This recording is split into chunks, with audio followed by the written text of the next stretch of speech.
So why don't we go ahead and go to Georgiana and talk to her. Let me turn on her mic. Georgiana, are you there? Hi, AJ. Nice to see you. It's working. All right. Look at that. We got a guest to finally work. Finally, a miracle.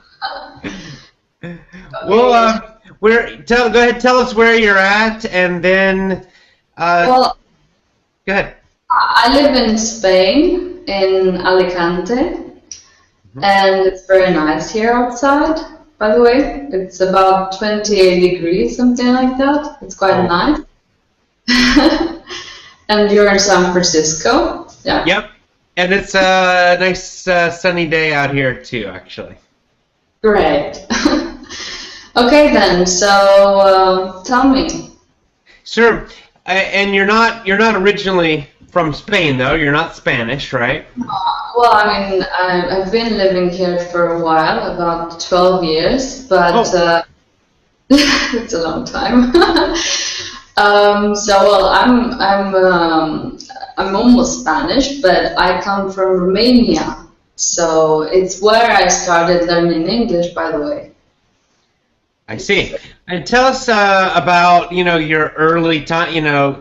You've had obviously a journey. You started with no English, and then here you are now teaching English. So, tell us about the kind of the early steps, your early experiences with English, and then, how did you get where you are now?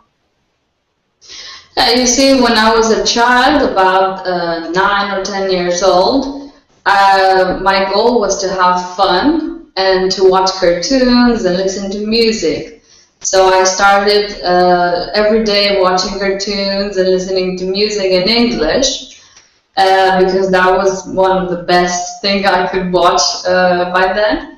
And I didn't really plan to, when I was 10 years old, I didn't think, oh, I'm going to study English to become an English teacher, of course. Yeah, it was. I just wanted to have fun, of course. And later on, I also studied English in school, and my reading and writing became better, of course. And we've done little speaking as usual, as everywhere. And finally, I got to speak English quite late because I didn't really need it at work. And here in Spain, everything is in Spanish. So until I was about 24, 25 years old, I haven't actually used English. Speaking. I never stopped listening, but I always, watched the movies in American or in British, and I enjoyed myself. Yeah. And when I had to speak, I was a bit nervous, of course, because I'm not perfect. Yeah. I had to be confident at work, but still, you cannot be confident the first day. And as you do it more, you become more confident. So, but the thing is that I want to underline that the most important thing for me was, to enjoy the language, not to be stressed about learning. Like, when you want to learn something or you want to do something very, very hard, it's not going to happen naturally. So for me, it was naturally because not only the time I spent, it was also, I enjoyed it, and I didn't really worry about being perfect. And I'm not perfect. I don't think I will be perfect. I do my best. And this is why I tell my students, you don't have to be perfect. You just have to try your best. And you're not going to trick anyone. Tomorrow you have an interview. Today you're not going to learn 50% more. So I'm also a coach. I help my students to feel good about themselves, and they have a huge improvement after my lessons, after my first lessons, because I work on their motivation. People need to feel like someone tell them that you're able to do it, you don't have any problem. And like many of my Spanish students say, I'm Spanish, I cannot do this. And this comes from the experience in school. It's not that they are born with this idea. This is what happens here in Spain and probably in other countries. Because if a system doesn't work, you tend to think that, well, it's your fault. And also here in Spain, television is only in Spanish, and little children, for example, don't really have this interest to watch cartoons like me in English, even if they can right now. So I think it's also because of, partly it's because of this, because I had some students from Portugal, and Portuguese and Spanish is quite similar. But they told me, see, we watch things in English, we watch them in original, so that's the difference. Interesting, very interesting. What would you tell someone that is not sure? That a lot of people, they come to Effortless English, for example, or I'm sure they come to you, and they've been using the kind of older school methods. They've had bad experiences. And they're like, oh, I don't know what, I'm so frustrated. What should I do? I mean, what's your best advice, like the top things you would tell them to help them start making progress and to enjoy it again? Well, first of all, you see, because I'm teaching one-on-one, it's easier for me because I can get to speak to the person and I evaluate their emotions, and also apart from their level, it's also their emotions, how stressed they are, because that's very important. As I said, I really work on that, and depends. We really have to have a good method, but also we need to feel relaxed about what we're doing, and usually. I evaluate their level and see what material we can use and work on their motivation. And usually I'm making, I'm telling, just check AJ Hoge, If I say, AJ Hoge says this too, because I usually have the same ideas you have, so then, I was so excited when I met you on YouTube, because I thought, yes, now I'm going to say, okay, if you don't believe me, you see, AJ Hoge also says this. So for me, it's a plus, because no, because many people think, okay, you're not teaching grammar, that's awkward. And I didn't really want to teach this because I knew, it's good for writing and reading. And if people ask me to help them speaking, I tell them, listening and speaking, it's the key. And, and I'm very happy you're also making your videos and telling them about your experience in teaching, which is different from most teachers. Actually, I don't know anyone except for you that has these ideas that I had as well. And for a long time I felt a bit not uncomfortable, because my students already look for something different. They already tried the classical, the original method, let's say. So my students usually look for something new, but it's great. It's great to know that you also have these ideas, and you also help people to feel good. You motivate people, and this is the most important thing. If someone feels like, no, I can do this, well, they will do it. It's not a secret, actually. It's quite obvious things, and I think in school it happens the opposite. You're intimidated, and if you're unlucky to be shy, they will tell you you're not very good. And I think the most important thing is to work on their motivation and give also good material. But I think the most important thing is that people feel that they can do something. This is, it's applied to teaching and or anything else, sport, anything else. Everything is a motivation finally. Yeah, exactly. And I think that's the biggest problem most people have when they're learning English and really almost any new skill, but especially English or something like that connected to schools. Because people they lose their motivation, they lose the fun, they lose the enjoyment.